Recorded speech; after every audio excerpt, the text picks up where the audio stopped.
Bon dia, Ethel. Moltes gràcies per la teva disposició a participar d'aquesta entrevista, on des de ReZero i amb la perspectiva de la prevenció qualitativa dels residus, el que volem és abordar el tema de la toxicitat dels productes que formen part del nostre entorn quotidià i donar veu a coneixements i demandes de persones expertes com tu, de diferents grups d'investigació que esteu analitzant l'impacte d'alguns d'aquests tòxics sobre la salut. Avui contem amb la participació de Nete Latzarrat. Ella és doctora en Ciències Químiques per la Universitat de Barcelona i també és investigadora científica de l'Institut del Diagnòstic Ambiental i Estudis de l'Aigua del CSIC a Barcelona. Compta amb més de 25 anys d'experiència amb el treball principalment en l'estudi de contaminants orgànics i persistents i emergents i en l'avaluació de processos de bioacumulació i biomagnificació en organismes aquàtics i terrestres, i així com en l'exposició humana d'aquests contaminants a través dels aliments i de la inhalació de l'aire. Algunes de les seves recerques recents han estat centrades en l'estudi de la contaminació dels processos de reciclatge de residus electrònics o en productes derivats del plàstic, però en qualsevol cas preferim que ens ho expliqui ella personalment. Així és que donem veu a Nessel. Moltes gràcies, Nessel, per ser aquí. I si ens pots exposar breument les vostres línies de recerca actuals i especialment focalitzar en quins creus que serien, des del vostre punt de vista, els 3-5 productes de consum diríem, del nostre entorn quotidià amb més potencial tòxic. I també ens agradaria també que ens poguessis parlar sobre quin és aquest potencial tòxic, quin és el potencial impacte que tenen sobre la salut. Bueno, hola, buenos días. Gracias por darme la oportunidad, ¿no? También de explicar lo que nosotros estamos haciendo aquí. En general, las líneas de investigación que llevamos en mi grupo, pues se centran un poco en lo que has comentado, ¿no? En evaluar el impacto tanto medioambiental como en la salud humana de diferentes compuestos químicos que se utilizan en infinidad de aplicaciones. Y nosotros normalmente nos centramos más en aquellos compuestos que tienen la capacidad de entrar dentro de nuestro organismo, o sea, de poder bioacumularse y que no somos capaces luego de metabolizar y excretar, con lo cual se van acumulando en nuestro organismo a lo largo de toda nuestra vida. Y esa exposición crónica a cantidades muy pequeñas de esos compuestos, pero diaria, al final puede conllevar a ciertos efectos tóxicos. Dentro de los efectos tóxicos, pues bueno, muchos de los compuestos que nosotros analizamos pues tienen propiedades de disrupción endocrina, afectan a nuestro metabolismo, también nos pueden provocar efectos neurotóxicos y muchos de ellos también son posibles cancerígenos. Entonces, dentro de los compuestos que nosotros analizamos, pues son compuestos que se utilizan, por ejemplo, como retardantes de llama, como plastificantes, y de allí que en los últimos años nuestras investigaciones se hayan centrado a evaluar cuál es el impacto de la contaminación por plásticos, por ejemplo, ya que estos plásticos, la gente cuando ve el problema del plástico básicamente se fija en el residuo que generamos, ¿no? Pues, por ejemplo, la bolsa de plástico que una vez tirada pues, al mar tarda 400 años en degradarse. Pero lo que nadie piensa es que esa es solo una parte del problema. La otra parte y muy importante del problema es que esos plásticos tienen una gran cantidad de compuestos químicos tóxicos que una vez que esa bolsa de plástico se libera al medio ambiente, esos compuestos tóxicos se liberan también al medio ambiente. Por ejemplo, si llegan al mar, pues se van acumulando en los organismos marinos. A través de allí nosotros cuando nos comemos el pescado, pues incorporamos también esos tóxicos, ¿no? Entonces, bueno, a raíz de estos estudios, últimamente nos centramos mucho en toda la problemática de residuos, ya no solo plásticos, sino de todo tipo. Pues como has comentado, hemos hecho estudios también pues, en procesos de reciclaje de residuos de componentes electrónicos.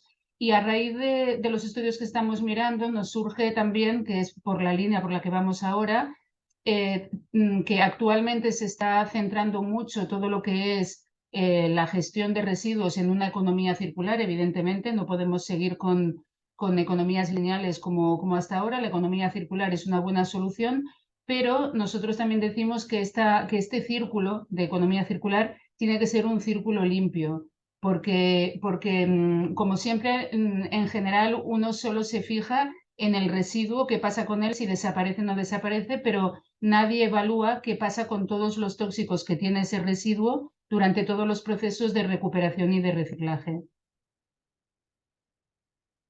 Y sí, bueno, y con lo que me comentabas de cuáles serían los productos más tóxicos que tendríamos actualmente, digamos, en uso, yo no te sabría, o sea, no te podría concretar 3 productos. O sea, lamentablemente, la mayoría de productos que utilizamos a diario tienen presencia de estos tóxicos. Y por poner un ejemplo así sencillo que la gente entenderá, por ley es necesario añadir retardantes de llama a cualquier producto que se fabrique, porque así impedimos que en el caso de que se produzca un incendio, las llamas se propaguen con rapidez y por lo tanto, al impedir que se propaguen rápidamente, conseguimos evitar daños, bueno, posibles muertes y daños materiales, ¿no? Entonces, por ley es necesario añadir estos retardantes de llama. ¿Cuál es el problema? Que la mayoría de retardantes de llama que se utilizan en la actualidad son compuestos tóxicos. Entonces, lamentablemente, en todos los compuestos de uso, en todos los materiales de uso diario, hay presencia de estos compuestos tóxicos. Yo, más que destacar 3 compuestos o qué compuestos podríamos reducir, yo quizás más bien hablaría de no hacer un consumo abusivo como se está haciendo en la actualidad. O sea, dejar de utilizar aquellos materiales que realmente su uso no es estrictamente necesario, ¿no? Pues, por ejemplo, todos sabemos que las grandes cantidades de plástico que se fabrican año tras año, pues se podrían ver considerablemente reducidas solo si redujéramos la parte relacionada con el empaquetado. El empaquetado representa el 40% del plástico total que se fabrica a nivel mundial. Si consiguiéramos reducir esa parte, ya estaríamos reduciendo en una manera muy considerable la problemática. Y por otro lado, aparte de hacer estos usos que son fácilmente restringibles y que la sociedad no se vería muy afectada porque produjéramos estos cambios, por otro lado, también avanzar en el desarrollo de compuestos químicos que son necesarios añadirlos a los productos, como lo que comentaba de los retardantes de llama, pero desarrollar productos químicos que no sean tan tóxicos, que no sean bioacumulables en los organismos, porque así no los iremos transfiriendo a lo largo de toda la cadena trófica y que realmente no sean pues, ni disruptores endocrinos, ni cancerígenos, etcétera. Val, entenem, que la pregunta era difícil de respondre. Clar, des del punt de vista de les persones consumidores, el focus, clar, és quines coses es poden evitar a nivell de productes quotidians. Entenem que la problemàtica que esteu abordant vosaltres, com comentaves tu, és una problemàtica transversal que afecta multitud de productes que estan avui en dia en el nostre entorn quotidià. I, clar, et refereixes, per exemple, potser no podem focalitzar-nos en productes específicament pel que comentaves tu, però, per exemple, si haguéssim de focalitzar-nos en contaminants o en productes, o en, diríem, en compostos potencialment tòxics, entenc que les vostres línies de treball i també el coneixement que esteu generant va envoltant, per exemple, del que comentaves dels retardants de flama, que podríem posar aquí un gran grup de productes, no?, on val la pena posar-hi el focus, veure fins a, com comentaves tu, no?, fins a quin punt és necessari o s'hauria de regular l'ús d'aquests productes i en quin seria evitable, potser. I llavors podríem categoritzar algun altre tipus de grup de productes on podríem posar-hi el focus? Sí, a ver, contaminantes hay de muchos tipos y lo que te comentaba, nosotros básicamente en los que vemos que hay una mayor problemática, no porque sean más tóxicos, sino por su comportamiento, son los que son persistentes. Dentro de los persistentes, pues hay algunos retardantes de llama, compuestos perfluorados que se utilizan como, por ejemplo, en el textil para repeler el agua o repeler también la grasa en los materiales de cocina. Entonces, estos compuestos que son persistentes, el problema que tienen es que te generan la toxicidad por su exposición diaria, igual que te lo generarían otros que no son persistentes, pero el problema es que una vez que se emiten al medio ambiente, tardan muchísimos años en poder eliminarse. Entonces, bueno, estos son los típicos, por ejemplo, los retardantes de llama, ¿no? Los retardantes de llama más ampliamente utilizados en los años 80-90 se prohibieron hace ya más de 30 años y a día de hoy todavía seguimos encontrando niveles elevados de estos contaminantes en organismos marinos, por ejemplo, ¿no? Entonces, El problema de este tipo de contaminantes es que aunque tú ahora apliques una ley que prohíba su uso, la contaminación todavía te va a durar pues como 25 o 50 años hasta que puedas conseguir eliminar esta contaminación. Y por eso nosotros ponemos un foco en este tipo de contaminantes, o sea, en general en todo tipo de contaminantes, ¿no? Pero dentro de la gran cantidad que hay, creemos que estos merecen una especial atención. Y esto también, volviendo un poco a lo que comentábamos antes de la economía circular, genera un grave problema, porque, por ejemplo, estos retardantes de llama que comentaba que ya están prohibidos desde hace más de 20 años, los seguimos encontrando en los procesos de reciclaje de residuos electrónicos, por ejemplo. Pues ahora se están reciclando televisores, por ejemplo, de hace 15, 20 años que sí que tenían presencia de estos contaminantes y el hecho de reciclarlos hace que los volvamos a introducir en nuestro medio ambiente y volvamos a estar expuestos a ellos a pesar de que ya no se no se fabrican de nuevo, ¿no? Entonces, bueno, yo quizás focalizaría en este tipo de contaminantes. Fantàstic, moltes gràcies. I ens faltaria potser abordar d'aquesta part, d'aquest primer bloc de preguntes, l'impacte que podrien tenir aquests contaminants sobre la salut. És a dir, parlem, per exemple, dels retardants de flama que comentaves, o potser dels perfluorats que parlaves també doncs, per repel·lir l'aigua o els greixos. Quin impacte coneixeu o sou coneixedores que puguin tenir sobre la salut a mig termini, a llarg termini? Bueno, como te comentaba, digamos, quizá el problema para que no se actúe con mayor rapidez frente a este tipo de contaminantes es que no provocan una contaminación, hay un problema de salud inmediato. Nosotros estamos expuestos a diario a cantidades muy, muy pequeñas de estos compuestos. Hablamos de cantidades de 10 a la menos 6, 10 a la menos 9 gramos, ¿no? Diarios. Entonces, bueno, parecen cantidades muy pequeñas y que no te van a provocar un efecto de hoy para mañana ni de hoy para dentro de un año. El problema es que como estamos expuestos continuamente y a diario, a lo largo de los años sí que nos puede provocar efectos.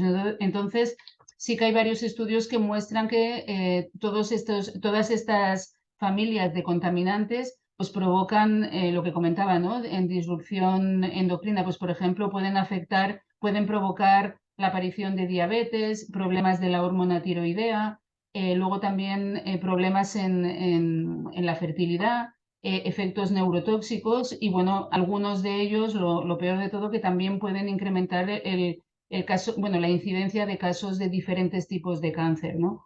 Todo esto está, para varios de estos compuestos está ya muy estudiado y muy probado científicamente. Y de hecho, a raíz de todos estos estudios científicos que se han ido llevando a cabo a lo largo de tantos años, existe la Convención de Estocolmo que regula a nivel internacional el uso de estos contaminantes persistentes, que se inició en el año 2004 con una lista que prohibía 12 compuestos persistentes, pero que a medida que van habiendo nuevas evidencias científicas, se están añadiendo nuevos contaminantes cuyo uso queda prohibido a nivel internacional. Val, fantàstic, moltes gràcies, Ethel. Ja per acabar, et voldria dir, no sé si és possible fer... Nosaltres en aquestes entrevistes el que intentem és canalitzar tota aquesta informació cap a alguna demanda específica dirigida en algun sector específic per intentar realment abordar aquest problema tan complex. Podries dir, des del vostre punt de vista, quin desig o quina demanda faríeu de cara al 2023 per poder començar aquest any amb aquesta perspectiva de la prevenció de la toxicitat? Sí, a ver, yo siempre digo que lamentablemente la gente no actúa si no es a base de legislación, ¿no? Entonces nosotros llevamos muchos años detrás de quienes son los encargados de legislar, que tengan en cuenta las evidencias científicas que ya existen para tomar medidas y actuar, ¿no? Entonces, bueno, en esto pues hemos participado o asesorado un poco en la nueva ley de residuos para intentar que estos tóxicos se incluyeran en la ley de residuos. Finalmente se consiguió incluir el bisfenol A y los eftalatos, pero lamentablemente vemos que después de toda una lucha ardua para intentar incluirlos y que finalmente se aprobara, pues vemos que después, una vez aprobado, parece ser que se va a hacer marcha atrás, ¿no? Entonces, creemos que esto sí que es un fallo importante y grave, sobre todo con compuestos como el bisfenol A, que hace más de 50 años que se sabe de su toxicidad y que la industria ha tenido tiempo de sobra para poder readaptarse y dejar de utilizar este compuesto, ¿no? Entonces, bueno, yo creo que las legislaciones van muy tarde. Lo que se incluyó en la nueva ley de residuos creo que fue una parte, digamos, desde nuestro punto de vista estábamos contentos porque era la primera vez que se hacía énfasis en los tóxicos, pero pensamos que realmente restringirlos solo a bisfenol A y ftalatos era como un poco pobre, pero bueno, al menos era un primer paso.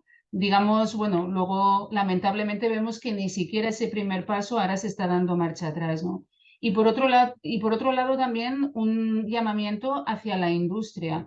O sea, la industria tarde o temprano sabe que va a tener que dejar de utilizar estos compuestos tóxicos, al menos los que ya se sabe que son tóxicos, ¿no? La Unión Europea parece, o al menos está diciendo, que está abordando nuevas rutas de hojas de ruta a fin de prohibir una gran cantidad de estos compuestos tóxicos en un futuro no muy lejano, con lo cual la industria ya sabe que tarde o temprano se va a tener que remodelar y que va a tener que buscar alternativas. Entonces, hasta ahora la industria lo único que ha hecho es, cuando se ha prohibido un compuesto tóxico, en vez de buscar alternativas distintas que no sean tóxicas, lo que ha hecho es modificar un poco la estructura del compuesto que se acababa de prohibir para generar otro que se llama de manera diferente y que ese no está prohibido, y así tener un margen de acción de 10-15 años hasta que los científicos volviéramos a demostrar que ese nuevo compuesto también era tóxico, ¿no? Entonces yo creo que la industria debería también ser consciente de la problemática, que tarde o temprano esto le va a pasar factura, entonces mejor antes que después, porque así también prevenimos nuestra salud y conservamos nuestro medio ambiente. Y si la industria no toma esta iniciativa, pues son iniciativas que se debe obligar a tomar mediante normas legislativas. Fantàstic. Pues moltíssimes gràcies, Ethel, per la teva participació i bé, esperem que aquestes demandes siguin escoltades. Per la nostra part intentarem difondre al màxim aquest missatge i continuar treballant conjuntament amb vosaltres i amb altres grups per aconseguir obrir aquest camí, no?, de la prevenció qualitativa i de l'economia circular que tu parlaves d'una forma neta i amb aquest prisma de la prevenció de la toxicitat també. Moltes gràcies i seguim en contacte. Gracias a vosotros. Un saludo.